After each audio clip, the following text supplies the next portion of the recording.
that are now concerned. It seems to have exposed the Election Commission of India and has discredited the poll body. But there has been a big development that has happened so far. Let's put out in focus what we are getting and learning through sources of Pakistani nationals being present in the electoral roll. What has now been said that their names were said to be on the poll roll and deletion process is now underway. That when it comes to ECI sources, what we are learning, this is the Bhagalpur case that is now under scanner as far as regarding the voter ID of Pakistani nationals that was found in Bhagalpur list, and Form 7 has now been filed and it's a process of deletion that would be taking place. गौरव हमारे साथ जुड़ रहे हैं। गौरव, Pakistani nationals का पहले तो नाम कैसे आया?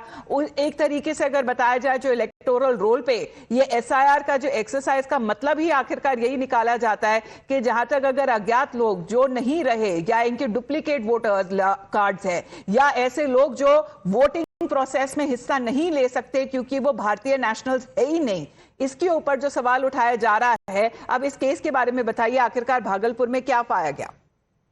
बिल्कुल, देखिए, दरअसल गृह मंत्रालय समय समय पर उन लोगों की जांच करता रहता है लोकल पुलिस अथॉरिटीज के जरिए जो खास करके पाकिस्तान या विदेश से आए हैं। ये जानकारी जो है वो भागलपुर के स्पेशल ब्रांच को दी गई कि 3 पाकिस्तानी नेशनल जो भागलपुर में आए थे वो अपने जो वीजा का उनका टेन्योर था उससे वो ओवर स्टे कर चुके थे। ऐसे में उनकी खोजबीन शुरू हुई। स्पेशल ब्रांच को जांच में ये पता लगा कि जो 3 पाकिस्तानी नागरिक थे उनमें से जो 2 महिलाएं थी उनके नाम पर वोटर आईडी कार्ड भी बन गया था।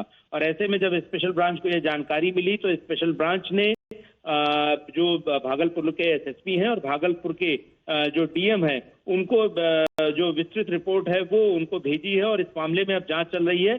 जो जानकारी मिल रही है कि ये ईशा कचक थाना क्षेत्र है, भीखनपुर गुमटी नंबर 3 टैंक का इलाका है और यहाँ पर ये 2 महिलाएं रह रही थी जो कि पाकिस्तान से वीजा लेकर आई थी, लेकिन जब ये समय से वापस नहीं गई तो इनकी जांच करना शुरू किया गया।